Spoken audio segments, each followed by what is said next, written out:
ప్రభునేసుక్రీస్తు నామమునకే మహిమ కలుగును గాక. సంఖ్యాకాండము 30వ అధ్యాయంలో ఈ అధ్యాయం అంతా కూడా మ్రొక్కుబడుల గురించి చెప్పబడింది. దేని గురించి అండి? మ్రొక్కుబడుల గురించి.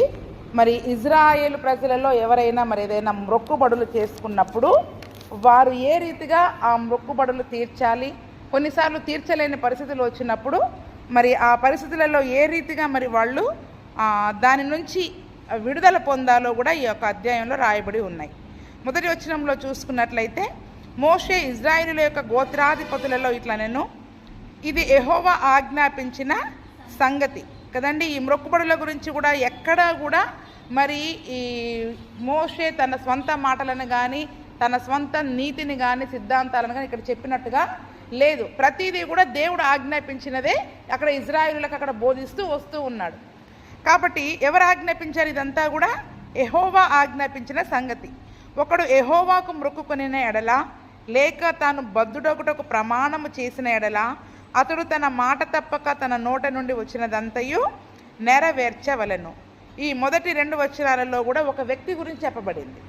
ఒక వ్యక్తి ఎవరైనా కూడా దేవుని సన్నిధిలో ఏదైనా కూడా ఒక విషయాన్ని మరి మ్రొక్కుబడి చేసుకుంటే, దేవుని సన్నిధిలో ఒక తీర్మానం చేసుకుంటే, ఒక ప్రమాణం చేసుకుంటే తప్పకుండా కూడా ఏం చేయాలి? తాను బద్ధుడొకటకు ఆ ప్రమాణము చేసిన ఎడల మాట తప్పక తన నోటి నుండి వచ్చినదంతా నెరవేర్చాలి. ఏం చేయాలి చెప్పండి? మాట తప్పకూడదు. మాట తప్పకుండా తన నోటి నుండి ఏదైతే దేవుని సన్నిధిలో ఒప్పుకున్నాడో ఆ యొక్క ఒప్పుకున్నదంతా కూడా దేవుని సన్నిధిలో నెరవేర్చాలి కదా. మనం చాలాసార్లు ఇక్కడ వాక్యం విన్నప్పుడు ఎన్నో విషయాలు ఒప్పుకుంటాం, నోటి నుండి ఎన్నో ఒప్పుకుంటాం, ఎన్నో తీర్మానాలు చేసుకుంటాం, ఎన్నో ప్రభువా నేను ఇలాగే ఉంటా, అలాగే చేస్తానని చాలా విషయాలలో మనం దేవుని సన్నిధిలో తీర్మానం మనం తీసుకునే తీర్మానం అంటే ఏంటి చెప్పండి? ప్రమాణము. మ్రొక్కుబడి అంటే కానుకల దగ్గరికే వెళ్ళకండి. మ్రొక్కుబడి అంటే కానుకలే కాదు, మనం దేవుని సన్నిధిలో ఒప్పుకున్నది. హన్నా ఏం ఒప్పుకుంది? కుమారుణ్ణి ఇస్తాను ఒప్పుకుంది కదా. మనం కుమారుణ్ణి ఇస్తాను ఒప్పుకోవచ్చు, లేకపోతే ఏదైనా మనం ప్రార్థన కూడిక పెట్టుకుంటాను ఒప్పుకోవచ్చు, కానుకిస్తాను ఒప్పుకోవచ్చు. ఏదైనా మన జీవితంలో నేను ఇలాగ ఉంటాను, నీ సన్నిధిలో నేను ఉంటాను అని మన నోటితో దేవుని సన్నిధిలో ఒప్పుకున్నది మాట తప్పకూడదు. అంటే చాలా విషయాలలో మనుషులందరూ కూడా ఎలాగుంటారు చెప్పండి? మాట తప్పేవారిగా ఉంటారు. కానీ దేవుడు మాట తప్పని వాడు కాబట్టి ఆయన ఏ రీతిగా అయితే మరి తను వాగ్దానము చేసినదంతా మన జీవితంలో నెరవేరుస్తూ ఉన్నాడో, మరి మనము కూడా దేవుని సన్నిధిలో ఏది ఒప్పుకున్నా కూడా మాట తప్పని వారిగా ఉండాలి. తప్పకుండా తన నోటి నుండి వచ్చిందంతా కూడా ఒప్పుకునే వారిగా ఉండాలి. కీర్తనల గ్రంథము 15వ అధ్యాయము 3-4 వచనాలు చదవండి.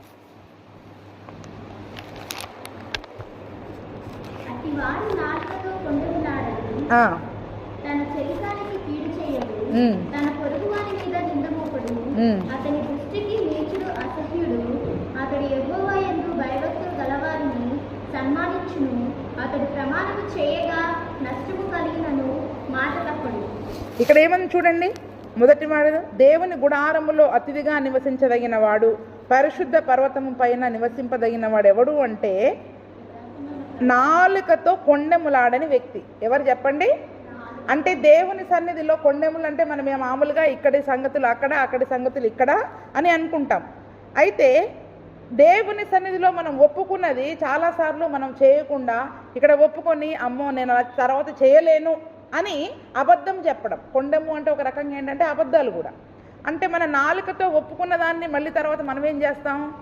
ఒప్పుకున్నాం కానీ చేయడము కష్టమండి అని ఆ యొక్క నాలుకతోటి మరి మనము ఎవరైతే కొండములాడేవారిగా ఉంటారో, ఒప్పుకున్నాం కానీ చేయలేము అని పరిస్థితులను బట్టి చేయకుండా మరి మనం మానివేస్తామో, దేవుని సన్నిధిలో ఆయన పరిశుద్ధ పర్వతము పైన అటువంటి వారు ఉండలేరు. కానీ కొండెములాడని వారు, ఒప్పుకున్న దానిని చేసేవారు మాత్రమే పరిశుద్ధ పర్వతం దగ్గర దేవుని సన్నిధిలో అతిథిగా మరి మనము ఉండగలుగుతాం. అంటే చూడండి, ఆయన గుడారములో మనం అతిథిగా వెళ్ళాలి అన్నా కూడా మనలో అటువంటి చేసుకున్న తీర్మానాలని మనం నెరవేర్చేవారిగా ఉండాలి, చేసిన ప్రమాణాన్ని నెరవేర్చేవారిగా ఉండాలి, తీసుకున్న మ్రొక్కుబడులను నెరవేర్చేవారిగా ఉండాలి కదండి. దేవుని సన్నిధిలోనే కాదు, మనం చాలామందికి కొన్ని విషయాలలో మనం మాటిస్తాం.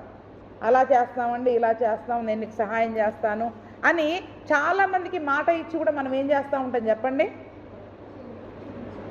అవునా? ఈరోజే ఇస్తామండి, వెంటనే ఇచ్చేస్తాను అని తీసుకుంటాం కొద్దిమంది దగ్గర. మళ్ళీ మనం ఆ సంగతే మర్చిపోతాం, లేకపోతే ఇవ్వము. అంటే మనం ఏం చేస్తున్నాం చెప్పండి? మాటల తప్పిపోతూ ఉన్నాం. అలా ఇప్పుడు మాట తప్పే వాళ్ళు, కొండెమ్మలు, అబద్ధము, అది మనం ఏమైపోతున్నాం? ఇప్పుడు అబద్ధికులం అయిపోతున్నాం. దేవుని దృష్టిలో అబద్ధికులం అయిపోతూ ఉన్నాం. కానీ చూడండి, ఇక్కడ అతడు యెహోవా యందు భయభక్తులు గల వారిని సన్మానిస్తాడు, అతడు ప్రమాణము చేయగా నష్టము కలిగినను మాట తప్పడు. ఎవరు? ఒక మాట మనం ప్రమాణం చేశామంటే, ఇప్పుడు నేను ప్రమాణము చేశా, ఒప్పుకున్నా, వ్యక్తి దగ్గర కానీ దేవుని దగ్గర కానీ మనం ఒప్పుకున్నప్పుడు ఇప్పుడు మనకి అది ఒప్పుకుంటే మనకి నష్టం కలుగుతుంది. ఇప్పుడు అది చేయాలంటే మనకు కొంత నష్టం కలుగుతుంది. ఇప్పుడు మనకు నష్టం వస్తే మనం ఒప్పుకుంటామా? మనకు నష్టం కలుగుద్ది కాబట్టి మనం చేయకుండా ఆపేస్తాం. మొక్కుబడి చేసుకున్నది, ఒప్పుకున్నది, మాట ఇచ్చింది, ప్రమాణం చేసింది, మనకు నష్టం కలుగుద్దని మనం ఏం చేస్తాం చెప్పండి? చెయ్యకుండా ఆపేస్తాం. కానీ నిజముగా దేవుని పరిశుద్ధ పర్వతంలో నివసించేవాడు, యథార్థమయంగా నీతిగా జీవించేవాడంట, తనకు నష్టము కలిగినా పర్వాలే, నేను మాట ఇచ్చా, నేను ఈ మాట నెరవేర్చాలి, నాకు నష్టమైనా పర్వాలేదు, కానీ మాట తప్పకూడదు. మాట తప్పకూడదు. ఆ మాట ప్రకారం తను చెయ్యాలి.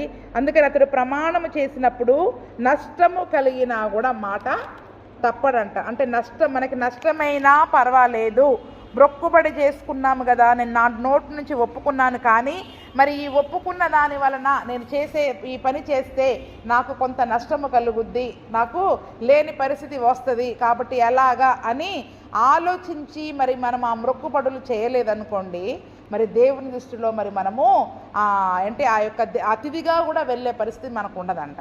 ఎలాగంట? నీ గుడారములు అతిథిగా ఉండదగిన వాడెవడు? మాట తప్పనివాడు. ఇప్పుడు మరి మనం మాట తప్పేవారమైతే మనంతటా మనం వస్తున్నాం, వెళుతున్నాం, కానీ దేవుడు మనల్ని అతిథులనుగా ఆయన గుడారములో మనల్ని స్వీకరించి ఆయన దీవించే దీవెనలు, ఆయన ఇచ్చే ఆశీర్వాదాలను మరి మనం పొందుకోవాలి అంటే ఒక రకముగా మాట తప్పని వారిగా ఉండాలి. ఏం చేయాలి చెప్పండి? అంటే నీ నోటి నుండి ఏదొచ్చినా దాన్ని ఖచ్చితంగా నీవు చెయ్యాలి. రోమా 10:10.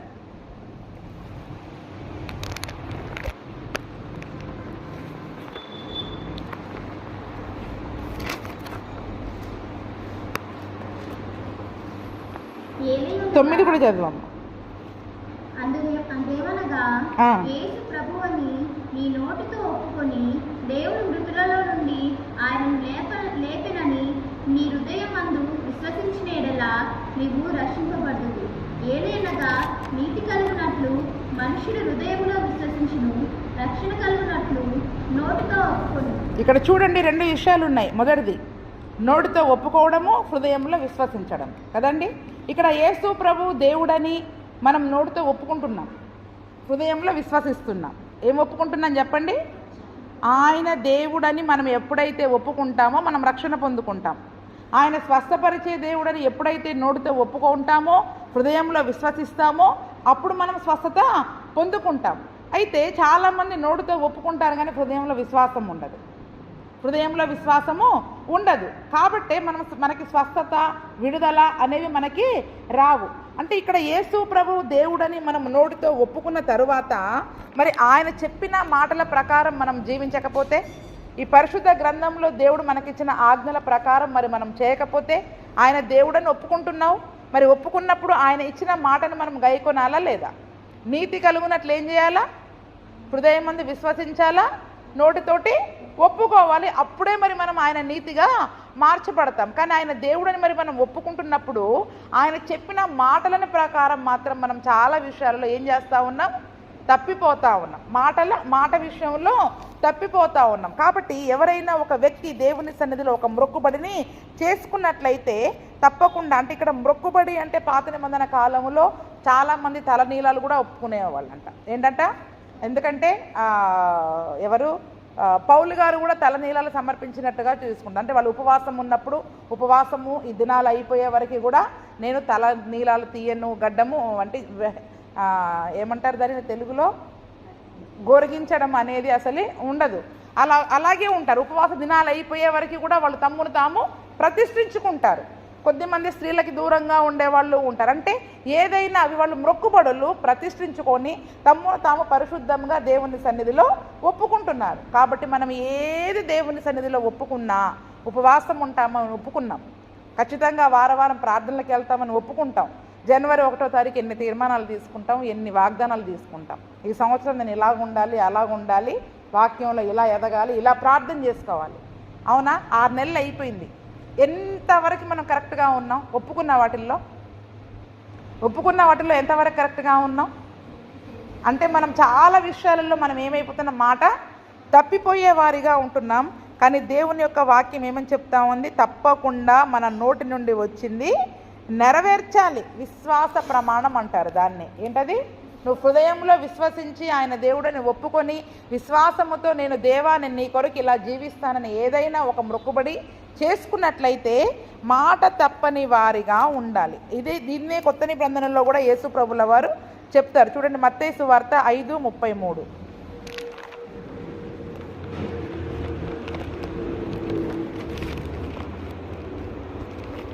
మరియు నీవు అప్రమాణము చేయక నీ ప్రమాణములను ప్రభువునకు చెల్లింపవలెనని పూర్వీకులతో చెప్పబడిన మాట మీరు విన్నారు కదా.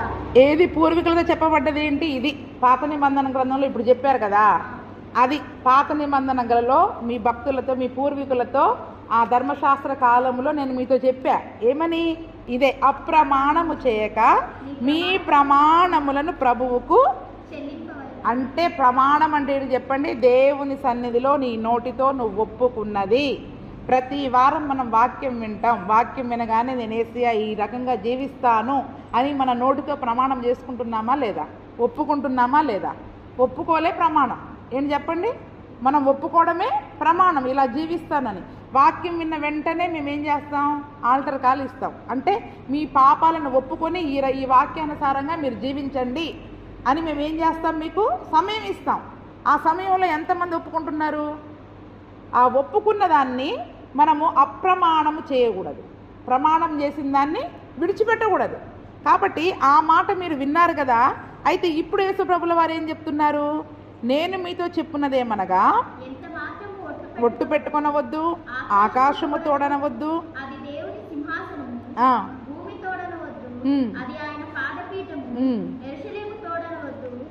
మహారాజు పట్టణము, నీ తలతోడని ఒట్టు పెట్టుకొనవద్దు, ఒక్క వెంట్రుకనైనను తెలుపుగా గాని నలుపుగా గాని చేయలేము, నీ మాట అవునంటే అవును కాదంటే కాదు అని ఉండవలను, వీటికి మించినది దుష్టుని నుండి పుట్టినది. చూడండి, ఇక్కడ ఏమంటున్నాడు? ప్రమాణము అనగానే మనకేమో గుర్తుకొస్తుంది? ఒట్లే గుర్తుకొస్తాయి. ప్రమాణము మొక్కుబడులు అనగానే ఒట్టు పెడతారు చాలామంది. బైబిల్ మీద ఒట్టు పెడతారు, దేవుని మీద ఒట్టు పెడతారు, నీ మీద, నా మీద, అమ్మమ్మ మీద, తాతమ్మల మీద అవి ఒట్లు పెడతా ఉంటారు. కానీ ఇప్పుడు దేవుడు ఏమని చెప్తున్నాడు? ఒట్లు పెట్టుకోకూడదు. మన నోటి నుంచి ఏదైనా ఒక మాట, చిన్న మాట వచ్చిందంటే ఆ మాటకి మనం కట్టుబడి ఉండాలి. మనం దేవుని సన్నిధిలో ఏది ఒప్పుకున్నా, మనుషుల దగ్గర ఏది ఒప్పుకున్నా చేస్తామని ఆ మాటకి మనం కట్టుబడి ఉండాలి. ఆ కట్టుబడి ఉండే విషయంలో ఒట్టు పెట్టాల్సిన అవసరం లేదు. ఎందుకంటే నోటి నుంచి వచ్చిన మాటే ఒక బాండ్ పేపర్ లాంటిది. 100 రూపాయల 100 రూపీస్ బాండ్ పేపర్లో మనం ఏం చేస్తాం? ఇంటి పత్రాలు, ఆస్తుల పత్రాలు రాసుకుంటాం. అంటే మన నోటి నుంచి వచ్చే ఒక మాట దేంతో సమానం చెప్పండి? ఒక బాండ్ పేపర్ మీద నువ్వు ఒక వ్యక్తికి రాసిచ్చినంత సమానం అన్నమాట. అంటే ఆ పేపర్ మీద రాసిచ్చిన తర్వాత అది చేయలేదనుకోండి, ఏమైంది చెప్పండి? వాడు పోలీస్ స్టేషన్కి వెళ్తాడు. ఏం చేస్తాడు? పోలీస్ స్టేషన్కి వెళ్తాడు.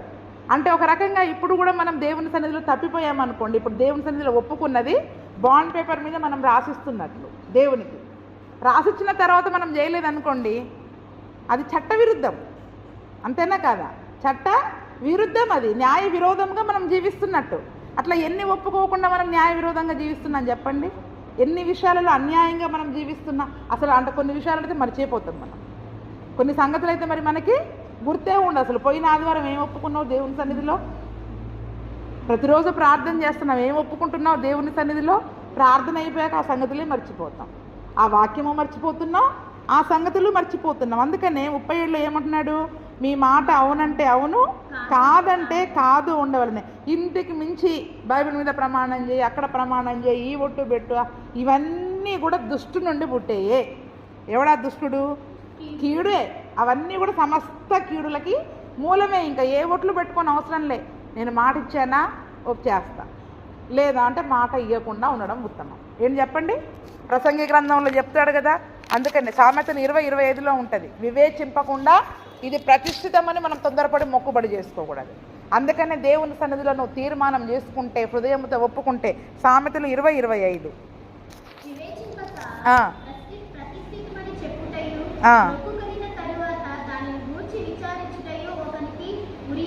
ఏంటంటే ఉరి అంటే ఏం చెప్పండి? అసలు ఇక అందులో చిక్కుబడిపోయాడు వాడు.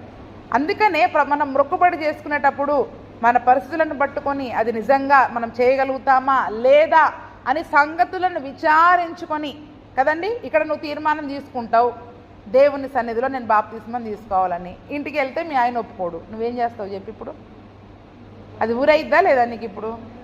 అందుకనే వివేచించకుండా ఏ దాన్ని కూడా మనం ఒప్పుకోవడానికి వీల్లేదు.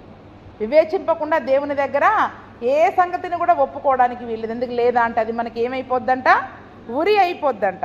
తర్వాత మళ్ళీ మనం చదువుకుందాం 30వ అధ్యాయము 3వ వచనం నుండి. అది ఒక వ్యక్తి మరి ప్రమాణం చేసినప్పుడు ఆ ప్రమాణానికి తప్పకుండా నెరవేర్చాలి, మాట తప్పని వాడుగా ఉండాలి. ఎందుకంటే మనం సేవించే యేసు ప్రభువు మాట తప్పని దేవుడు, ఆయన మాట ఇచ్చి నెరవేర్చే దేవుడు. ఆయన పిల్లలమైతే మనం కూడా ఎలా ఉండాలని కోరుకుంటున్నాడు ఆయన? మాట తప్పని వారముగా మనం ఉండాలి. ఈరోజు మనం మాట తప్పిన వారమైతే అది దుష్టుడి నుండి వచ్చేదే, అది కీడుకే మూలము. కాబట్టి మరి మనము చాలా వివేకము కలిగి దేవుని సన్నిధిలో మరి మనం మొక్కుబడులు మన తీర్మానాలు మరి మనము చేసుకోవాలి. 3వ వచనం చదవమ్మ. మరియు ఒక స్త్రీ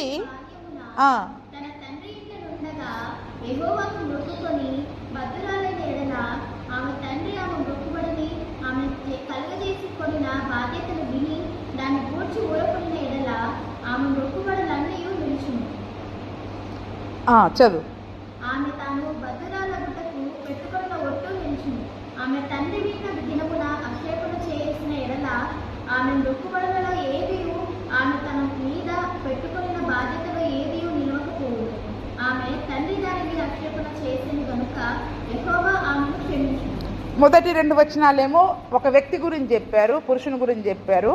ఇక్కడ ఒక స్త్రీ, పెళ్లి కాని స్త్రీ గురించి చెప్తా ఉన్నారు. ఎవరి గురించి? ఇక్కడ పెళ్లి కాని అమ్మాయి గురించి చెప్తా ఉన్నారు. ఒక స్త్రీ బాల్యమున తన తండ్రి ఇంట ఉన్నప్పుడు, అంటే పెళ్లి కాలే ఇంకా అమ్మాయికి. మరి ఇప్పుడు పెళ్లి కాని ఒక స్త్రీ, వివాహము కాని ఒక స్త్రీ యెహోవాకు మొక్కుకొని బద్దురాలైన ఎడల ఆమె తండ్రి తన మొక్కుబడిని కలగ చేసుకుని బాధ్యతను విని దాని గురించి ఊరకొనిన ఎడల ఆమె మొక్కుబడులన్నీ నిలుచును. ఇప్పుడు ఆ పెళ్లి కాని స్త్రీలు ఏం చేస్తారు? దేవుని దగ్గర మరి కొన్ని విషయాలను ఒప్పుకుంటారు. ఒప్పుకున్నప్పుడు మొక్కుబడులు చేసుకున్నప్పుడు ఇంటికి వచ్చి ఎవరు తీర్చాలి వాటిని? తండ్రి తీర్చాల. తల్లిదండ్రుల సంరక్షణలో ఆమె ఉంది కాబట్టి వచ్చి తండ్రికి చెప్తుంది, నాన్న మరి నేను ఇలాగ మొక్కుకున్నాను దేవుని సన్నిధిలో, కాబట్టి మరి నేను ఇలా చేయాలనుకుంటున్నాను అని ఆమె చెప్పినప్పుడు తండ్రి ఏం చేస్తాడంట? సరేలే మొక్కుకుంది కదా అని ఎప్పుడైతే ఆయన మౌనంగా ఉంటాడో, ఊరకుండా ఉంటాడో ఆమె ఆ మొక్కుబడి చెల్లించాల్సిందే. ఏం చేయాలి చెప్పండి? ఆమె ఆ మొక్కుబడి చెల్లించాల్సిందే. ఒకవేళ తండ్రి ఆక్షేపణ చేసినట్లయితే, ఆ వినగానే ఆక్షేపణ చేసినట్లయితే, ఆక్షేపణ చేయడం అంటే ఏంటంటే అలా కుదరదు, ఈ మొక్కుబడి చేయడానికి వీలు లేదు, నువ్వు అలా ఎలా ఒప్పుకుంటావు అని తండ్రి పర్మిషన్ ఇవ్వలేదు. ఏం చేయలేదండి? తండ్రి ఒప్పుకోలేదు. ఒకవేళ తండ్రి ఒప్పుకోకపోతే ఆమె మొక్కుకున్న మొక్కుబడులలో ఏది కూడా ఆమెకి బాధ్యత ఉండదంట. ఎందుకంటే ఆమె తండ్రి సంరక్షణలో ఉంది. తండ్రి ఒప్పుకుంటేనే ఈమె మొక్కుబడి చేయాలి. తండ్రి ఒప్పుకోకపోతే ఈమె మొక్కుకున్న మొక్కుబడులలో ఏది కూడా అంటే ఆ బాధ్యతలలో ఏది కూడా నిలవకుండా ఉంటుంది. యెహోవా ఆమెను క్షమిస్తారంట. ఆమె తండ్రి దానికి ఆక్షేపణ చేసిన గనక యెహోవా ఆమెను క్షమించును. నేను దేవుని సన్నిధిలో ఒప్పుకున్నాను కదా, నువ్వు దేవుడి కంటే ఎక్కువనా, మరి నువ్వు ఒప్పుకోకపోతే అలాగా, ఒప్పుకోవాల్సిందే అని మొండి పట్టు పట్టాల్సిన అవసరం లేదు. ఎందుకంటే తండ్రి ఒప్పుకుంటేనే దేవుడు కూడా దాన్ని అంగీకరిస్తాడు. ఒకవేళ తండ్రి ఒప్పుకోకుండా ఈమె బలవంతంగా వచ్చి చేసినా కూడా అది ఆమెకి దేవుడు దానిని అంగీకరించాడు. ఒకవేళ తండ్రి పర్మిషన్ ఇవ్వకపోతే యెహోవా ఆమెను ఏం చేస్తాడంట? క్షమించేస్తాడు. యెహోవా ఆమెను క్షమించేస్తాడు. కాబట్టి ఖచ్చితముగా తండ్రి యొక్క సంరక్షణలో ఉన్నంత కాలము తండ్రి ఒప్పుకుంటేనే కుమార్తె దేవుని సన్నిధిలో ఏది ఒప్పుకున్నా కూడా అది నిలబడుతుంది. ఒకవేళ తండ్రి ఒప్పుకోకపోతే అది ఆ యొక్క ప్రమాణము అనేది నిలబడదు. దేవుడు కూడా ఆమెని క్షమించి వేసేస్తాడు. 7వ వచనం నుంచి మరి మనం చూసుకున్నట్లయితే ఆమెకు వివాహమైన తరువాత ఆమె మొక్కుకున్న మొక్కుబడులైనను నిరాలోచనగా ఆమె తన మీద పెట్టుకున్న ఒట్టులైనను ఆమె మీద నుండుట ఆమె భర్త విని దాని గూర్చి విన్న దినమున అతడు ఊరకుండుట తటస్థించిన ఎడల ఆమె మొక్కుబడులను ఆమె తన మీద పెట్టుకున్న ఒట్టును నిలిచును. చదువు అది కూడా. ఆమె భర్త విన్న దినమందే ఆక్షేపణ చేసిన ఎడల అతడు ఆమె మొక్కుబడిని ఆమె నిరాలోచనగా తన మీద పెట్టుకున్న ఒట్టులను రద్దు చేసిన వాడను. యెహోవా ఆమెను క్షమించును. ఇక్కడ ఇప్పుడేమో వివాహం కాని స్త్రీ, 7వ వచనం నుంచేమో వివాహమైన స్త్రీ గురించి. ఇప్పుడు తండ్రి కూడా సరే అన్నాడు, కొన్నిసార్లు అది నెరవేర్చలేదు. ఈలోపు పెళ్ళి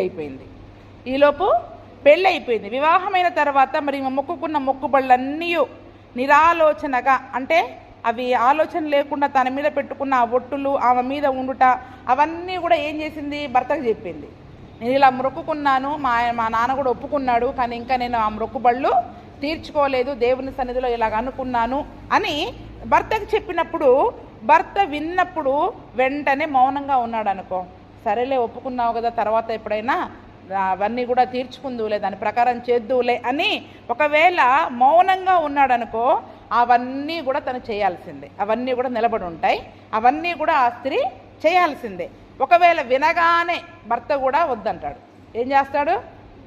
ఎప్పుడో మొక్కుకున్నావు, అవన్నీ కూడా అవసరం లేదు, ఇప్పుడు అవన్నీ కూడా చేయాల్సిన అవసరం లేదు, విడిచిపెట్టాయి, మీ నాన్నింటిని విడిచిపెట్టినట్టు ఇవన్నీ కూడా విడిచిపెట్టాయి అని వినిన దినమందే ఒకవేళ భర్త ఆక్షేపణ చేసిన ఎడలా, అంటే పర్మిషన్ ఇవ్వని ఎడలా, అతడు ఆమె మొక్కుకున్న మొక్కుబడిని ఆమె నిరాలోచనగా పెట్టుకున్న ఒట్టులను క్యాన్సిల్ చేసినవాడు అయిపోతాడు, రద్దు చేసిన వాడు. అంటే ఏంటి చెప్పండి? అంటే ఒక స్త్రీకి అధికారం ఆ స్త్రీ మీద అధికారం ఎవరికి ఉంటుంది? పెళ్ళి కాకముందు తండ్రికి ఉంటుంది, పెళ్ళయ్యాక భర్తకి మాత్రమే ఉంటుంది, పెళ్ళైనాక భర్తకి మాత్రం ఉంటుంది. ఆ భర్త ఒప్పుకోకపోతే ఈ మొక్కుబడులన్నీ కూడా క్యాన్సిల్ అయిపోతాయంట. ఏమైపోతాయని చెప్పండి? ఇవన్నీ కూడా క్యాన్సిల్ అయిపోతే రద్దు చేసిన వాడు. ఎవరు రద్దు చేశాడు? భర్తే రద్దు చేశాడు. యెహోవా ఆమెను క్షమిస్తాడు. అయ్యో నేను మొక్కుకున్నాను కానీ మరి నా భర్త ఒప్పుకోవట్లేదు, నేను మొక్కుకున్నాను కానీ మా ఇంట్లో ఒప్పుకోవట్లేదు అని వీళ్ళు బాధపడాల్సిన అవసరము లేదు.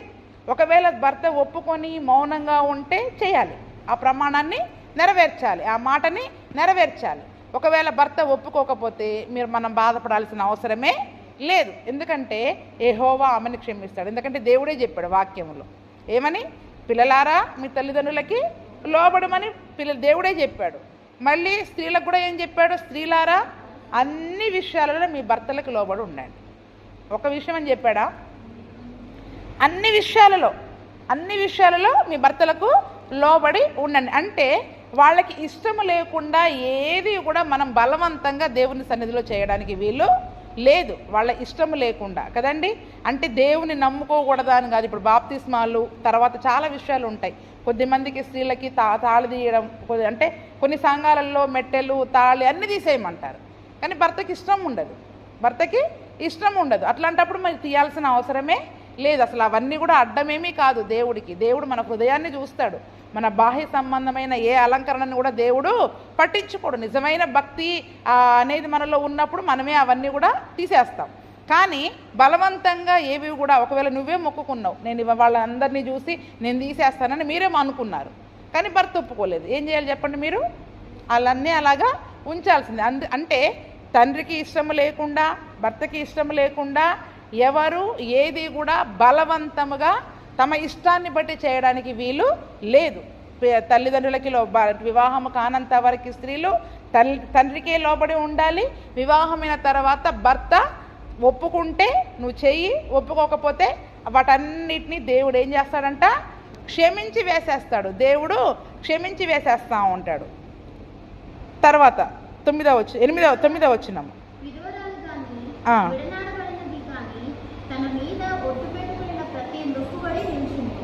ఆమె తన